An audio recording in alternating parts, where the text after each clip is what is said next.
जायज़ रिश्ता पार्ट 2। अगर आपने पार्ट 1 नहीं पढ़ा तो जाके पढ़िए, तभी आपको ये पार्ट 2 समझ में आएगा। चलिए स्टोरी को शुरू करते हैं। अगली सुबह सिया, पायल, अखिल और दक्ष स्कूल जाने के लिए तैयार हो रहे थे। काजल उनके पास आई और बोली, मुझे बहुत डर लग रहा है। दक्ष, डर मत, शादी ही है, इससे ज़्यादा कुछ नहीं। काजल, पर उसके बाद जो होगा सिया देखा जाएगा। ज़्यादा से ज़्यादा तुझसे रिश्ता ही तो तोड़ेंगे, पर तू चिंता मत कर, हम चारों कोई ना कोई जुगाड़ करके जाया करेंगे तेरे पास। बस तू नॉर्मल रहे, बाकी तुझे शाम को लेने जाने का प्लान दक्ष सोच लेगा। दक्ष ने सिया की तरफ घूर कर देखा। पायल और अखिल को हंसी आ गई। दक्ष पायल और अखिल से, जाओ दोनों, बस आने वाली है। दोनों ने सिर हिलाया और बाहर की तरफ चले गए। दक्ष सिया से, मैं नहीं, तू लेकर आएगी इसे किसी बहाने से। सिया घबराते हुए, मैं क्या बहाना बनाऊंगी, मुझे पापा से बहुत डर लगता है। उन्हें पता चल गया तो दक्ष बना लियो ना यार, लाइक ब्यूटी पार्लर का। सिया, हाँ ये सही रहेगा, पहले मम्मी से बात करूंगी। तभी उसे कार्तिक का ध्यान आया तो बोली, पर स्कूल से आकर अभी चलती हूँ, स्कूल में कुछ इम्पोर्टेंट है। और इतना कहकर वहाँ से भाग गए। दक्ष ने काजल की तरफ देखा और बोला, कभी कभी तो इस पर भी शक होता है। काजल ने अपने कंधे उचका दिए। दक्ष, सुन, कपड़े कुछ लेने की ज़रूरत नहीं है, बाद की बात है। काजल, ओके, पर सब ठीक होगा ना? दक्ष, फिलहाल तो हाँ, सुन ले ताकि मेरे मन का तसल्ली मिले। काजल, तो डरूं क्या नहीं? दक्ष, क्योंकि मुझे भी डर लग रहा है। फिलहाल चलता हूँ, बाय। काजल, बाय। दक्ष भी स्कूल चला गया। काजल अकेली रह गई और बेड पर बैठ गई। उसका दिल बहुत घबरा रहा था, पर उसके हाथ जोड़े और सब कुछ भगवान पर छोड़ दिया। सिया स्कूल पहुंची तो बाहर ही उसे अपनी सहेली प्रिया मिल गई। प्रिया, रुक जाना, सिया कहाँ जा रही है? भागी। सिया, कहीं नहीं, बोल। प्रिया, आज ना स्कूल से हमारी फेयरवेल पार्टी की एनुअलमेंट होने वाली है। उसकी बात सुनकर सिया को ध्यान आया, बोर्ड एग्जाम में बस 1 महीना रह गया। प्रिया ने उसके आगे चुटकी बजाई, कहाँ हो गई? तब बेल बज गई और असेंबली का टाइम हो गया। सिया प्रिया को कोसती हुई असेंबली में चली गई। चारों तरफ नज़र घुमाई पर कार्तिक कहीं नजर नहीं आया। खैर, उसने अपना ध्यान प्रार्थना में लगाया। उसके बाद पार्टी की बात अनाउंस हुई। सब बच्चे खुश हो गए। पार्टी 15 दिन बाद थी। उसके बाद स्कूल खत्म। सब अपनी अपनी क्लास की तरफ जाने लगे। प्रिया उसका दिमाग खा रही थी। सिया अंदर गई तो देखा कि कार्तिक पहले से ही वहाँ बैठा है। उसने सिया को देखा पर कुछ रिएक्ट नहीं किया। सिया उसकी तरफ बढ़ी, पर उससे पहले ही कार्तिक का दोस्त रवि आगे आया और बोला, कहाँ रह गया था? आज लेट हो गया। कार्तिक, हाँ यार, आज लेट उठा था, बस इसीलिए। रवि, कोई ना, चल आजा। कार्तिक उसके पास जाकर बैठ गया। सिया भी उसके साथ वाली रो में उसके पास बैठ गई और उसे देखने लगी। कार्तिक ने उसकी तरफ एक बार भी नहीं देखा, पर रवि जरूर देख रहा था। सिया को क्लास शुरू हो चुकी थी। सिया ने उसे इशारा किया कि वो कार्तिक को बुलाए। रवि ने कार्तिक को कोहनी मारी और बोला, सिया बुला रही है तुझे। कार्तिक ने बिना उसकी तरफ देखे कहा, पता है मुझे। रवि, तो देख ले एक बार, नहीं तो ये खुद तो बाहर होगी ही, हमें भी बाहर करवाएगी। रवि की बात सुनकर कार्तिक ने उसकी तरफ देखा। उसके देखते ही सिया ने अपने कान पकड़ लिए। कार्तिक दूसरी तरफ मुंह करके मुस्कुराने लगा। रवि भी उसे देखकर हंस रहा था। कार्तिक ने दोबारा उस पर ध्यान देना बंद कर दिया। दूसरा पीरियड भी शुरू हो गया। सिया की कोशिश जारी थी। वे कभी आवाज लगाती कार्तिक को तो कभी इशारे करती, पर कार्तिक ने उसे इग्नोर किया। तीसरा पीरियड भी शुरू हो गया तो सिया को कुछ सूझा। उसने पेज पर कुछ लिखा और फाड़कर उसे रोल करके कार्तिक के पास फेंका। कार्तिक ने उसकी तरफ देखा तो सिया ने मुंह बनाया और उसे पढ़ने का इशारा किया। कार्तिक ने पेज खोला तो उसमें लिखा था कि बात करनी है अर्जेंट, प्लीज़ एक बार। कार्तिक ने सिया की तरफ देखा और उसी पेज पर लिखा लंच में और सिया की तरफ फेंक दिया। सिया ने उसे खोला और पढ़कर खुश हो गई। कार्तिक ने उसे खुश देखा तो मन ही मन बहुत खुश हुआ और फिर पढ़ाई में ध्यान लगाया। खैर लंच ब्रेक हुआ और प्रिया मैडम अपने खाने की जगह सिया का दिमाग खा रही थी, जिससे सिया बुरी तरह चिढ़ गई थी और कार्तिक भी उसे पहले की तरह इग्नोर करके अपने दोस्तों के साथ कैंटीन के पास खड़ा समोसे खा रहा था, जो सिया को गुस्सा दिलाने के लिए काफ़ी था।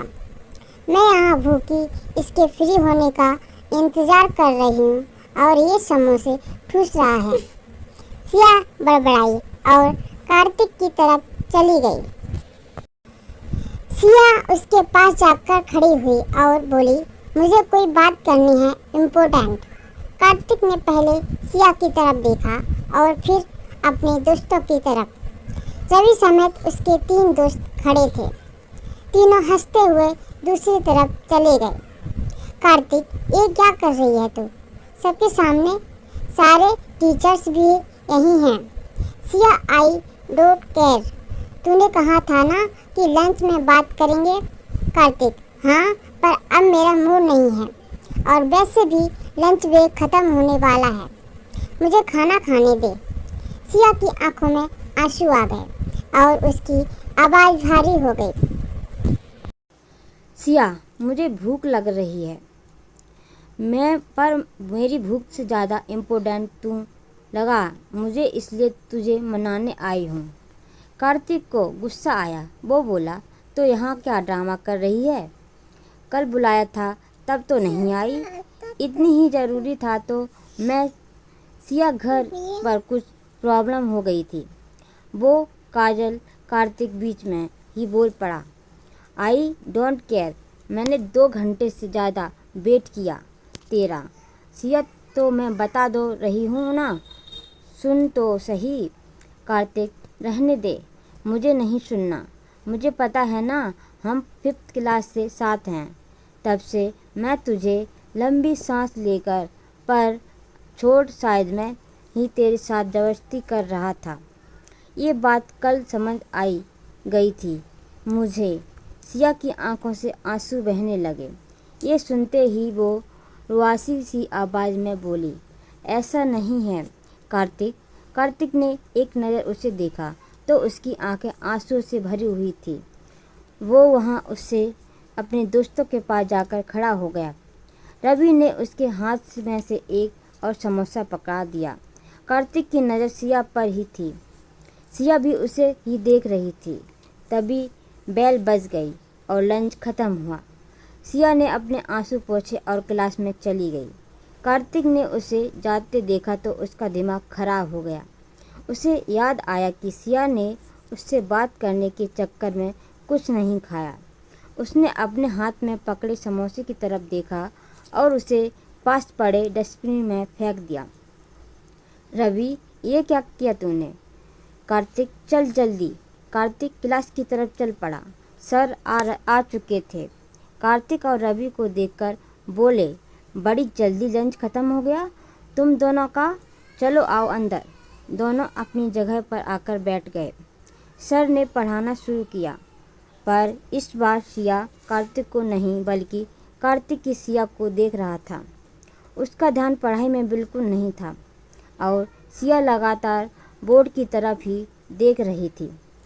रवि ने पूछा तो कार्तिक ने उसे सब बता दिया। रवि, एक नंबर का पागल है तू। सच में हो सकता है घर में कोई कुछ हुआ हो इसलिए ना आ पाई हो। वैसे भी तुझे पता है ना उसके घर में लड़कियों के ऊपर कितने रिस्ट्रिक्शन और इतने सालों में जानता है ना उसे, फिर भी गधों वाली हरकत ही कर दी ना। उसकी बात तो सुन लेता, पहले इतना गुस्सा करना ज़रूरी था। कार्तिक सिया की तरफ देखकर बोला, अब हो गई ना गलती, पता है गुस्से में कुछ ज़्यादा ही बोल दिया मैंने उससे। रवि, हाँ, और बात सुन, जिस तरह वो तुझे मना रही है ना, सब पता चलता है कि जो तुझे है वो उसे भी है। कार्तिक उसकी बात सुनकर मुस्कुराने लगा। रवि, अब ये बत्ती भी चमकाना बंद कर और मना उसे। कार्तिक, हाँ हाँ मना लूँगा, पर देख मेरी गुलाबो, उससे मैं कितनी प्यारी लग रही है। रवि, हाँ तो देखता रह गए। कार्तिक उसकी तरफ देखता रहा। सिया बार बार अपने आंसू को पोंछ रही थी। ये देखकर कार्तिक का दिल टूट गया। चल बेटा, मैडम नाराज़ हो गई है, रवि बोला। कार्तिक, हम रवि, वैसे क्रोनोलॉजी समझ में आई? कार्तिक, मतलब रवि देख, पहले तू उसे नाराज था, वो तुझे मना रही थी, फिर तूने गुस्सा किया, अब वो नाराज हो गई, अब अनलिमिटेडली तू उसे मनाएगा। कार्तिक, तो रवि तो बेटा तैयार हो जा, ये एक सबक है कि लास्ट में तुझे ही सॉरी बोलना पड़ेगा हमेशा। कार्तिक हंसने लगा और बोला, कोई ना, बोल दूंगा, आखिर गुस्सा भी तो किया है ना। रवि, गुड फॉर यू, चल अब थोड़ा पढ़ लें ताकि कार्तिक हम। कुछ देर में स्कूल खत्म हुआ। सिया का मूड खराब हो चुका था, पर उसे जल्दी घर जाना था, इसलिए उसने कार्तिक को देखा तो वो क्लास में नहीं था। सिया ने एक लंबी सांस ली और बिना किसी को कुछ बोले घर के लिए चली गई। कुछ मिनटों बाद कार्तिक क्लास में आया। सिया वहाँ नहीं थी। कार्तिक, सिट यार, और दिन तो जब तक दिमाग का दही न कर ले जाती नहीं थी, और आज चली गई। कोई ना, नाराज़गी तो पूरी दिखाएगी ना। चल कार्तिक, कुछ सॉलिड सोचना पड़ेगा तुझे अपनी गुलाबों को मनाने के लिए। कार्तिक ने अपना बैग उठाया और वो भी अपने घर की तरफ चल पड़ा। दत्त स्कूल से घर आ गया था। पायल और अखिल भी आ चुके थे। काजल भी वहीं थी। सब सिया का वेट कर रहे थे। दत्त कहाँ रह गई है? तभी सिया अंदर से आई। काजल कहाँ थी? कब से वेट कर रहे हैं हम। सिया अपने आप को संयत करते हुए बोले, लो, एक तो परमिशन लेकर आओ, ऊपर से बात भी सुनो। काजल, मतलब चाची मान गई? सिया, हाँ मान गई, पर सिर्फ पार्लर जाने के लिए। अब जल्दी कर, कुछ अच्छा सा पहन ले, 3:30 तो यहीं हो गए हैं। दक्ष, हाँ मेरी समर से बात हो गई थी, वो हमें ठीक 5 बजे मार्केट में मिलेगा। पायल और अखिल से, तुम दोनों को कोई दिक्कत नहीं है ना? अगर हो तो यहीं रुक जाओ। मतलब अभी छोटे हो ना? पायल और अखिल साथ में बोले। नहीं दी को छोड़ने हम भी चलेंगे। काजल ने उन दोनों को अपने गले से लगा लिया। उन तीनों की आंखों में आंसू आ गए। फिर सिया और दक्ष ने भी उन्हें ज्वाइन कर लिया। पांचों कुछ देर यूं ही खड़े रहे। थोड़ी देर के लिए ही सही, सब इमोशनल हो गए थे। तभी दक्ष बोला, चलो चलो जल्दी से सब तैयार हो जाओ। सबने हाँ बोला और तैयार होने चले गए। तैयार होकर सब मार्केट के लिए निकल गए। घर से बाहर ही निकले थे कि विजय से सामना हो गया। विजय, कहाँ जा रहे हो सब? उनकी आवाज़ सुनकर सबकी हवा निकल गई। डर तो उन सभी का लग रहा था। दक्ष ने सिया को कोहनी मारी तो सिया डरती डरती बोली, सिया ताऊजी, कल काजल की सगाई है ना, थोड़ा ब्यूटी पार्लर में और बाजार से कपड़े। विजय, ठीक है, पर 7 बजे से तक तुम पहुँचो, मुझे घर पर चाहिए और कोई चालाकी नहीं होनी चाहिए। सिया, जी। विजय, जाओ और संभल कर जाना। ये कहकर विजय वहाँ से चले गए। घर उनके जाते ही सबके जैसे सांस में आई। दक्ष, चलो सब जल्दी। सिया, ताऊ जी के आगे तो जवान नहीं निकली, अब चलो सब जल्दी। दक्ष, ज़्यादा मत बोलो, समझी? काजल, अब तुम दोनों लड़ते रहोगे या चलोगे? सिया, हम। चलो। पांचों रिक्शा में बैठ गए। थोड़ी देर बाद मार्केट में उतर तो समर उनका इंतजार कर रहा था। काजल और बाकी सब डर के मारे कांप रहे थे। समर, चले? दक्ष, हाँ ले जाओ इसे। समर, तुम लोग नहीं आ रहे? दक्ष, नहीं, आप दोनों जाओ और प्लीज़ शादी करके आना, नहीं तो सारी मेहनत वेस्ट हो जाएगी। और तुम काजल, हम सब घर जाकर यही कहेंगे कि तुम्हें पार्लर में छोड़ा था और तू वहाँ से चली गई। तू भी यही बोलेगी। काजल, ओके ठीक है, तुम सब अपना ध्यान रखना। सिया, समर से प्लीज़, इसके बाद जो भी होगा हम सबके मिलके हैंडल करेंगे। दक्ष, बस हमारा नाम मत लेना, नहीं तो हमारा स्कूल तक बंद हो जाएगा। समर, ओके, मैं चलता हूँ, मंदिर में मेरे दोस्त वेट कर रहे हैं। काजल और समर जाने लगे तो सब ने उन्हें बाय किया। समर और काजल बाइक पर चले गए। दक्ष, अब चलो 2-4 कपड़े खरीदो और घर चलो। सबने जल्दी जल्दी अपने लिए एक जोड़ी कपड़े लिए और घर के लिए निकल गए। टाइम देखा तो 6:30 हो रहे थे। सबके हाथ पैर कांप रहे थे कि शायद अभी तक वो लोग घर पहुंच चुके होंगे। चारों घर के बाहर खड़े हुए थे, डर के मारे कांप रहे थे। चारों ने एक दूसरे का हाथ पकड़ा और हिम्मत करके चल पड़े अंदर। अंदर आए तो मंजू सामने खड़ी रो रही थी। सोफे पर विजय और संजय बैठे हुए थे। चारों को देखकर संजय उनके पास आए। उन सब ने नीचे सिर झुका लिया। संजय, काजल कहाँ है? सिया, पापा को काजल को पार्लर में छोड़ा था, उसके बाद लेने गए तो नहीं थी वो वहाँ। सिया के इतना बोलते ही उसके मुंह पर एक जोरदार थप्पड़ पड़ा, जो संजय के पास खड़ी मंजू ने मारा था। दक्ष चाचू, तभी दक्ष के गाल पर भी एक थप्पड़ रसीद हुआ, जो विजय ने मारा था। पायल और अखिल डर के मारे कांप रहे थे। विजय जाकर सोफे पर बैठ गए और पायल को अपने पास बुलाया। पायल डरती डरती अपने पापा के पास आकर खड़ी हो गई। विजय, पायल, सच सच बताओ, क्या हुआ था बाजार में?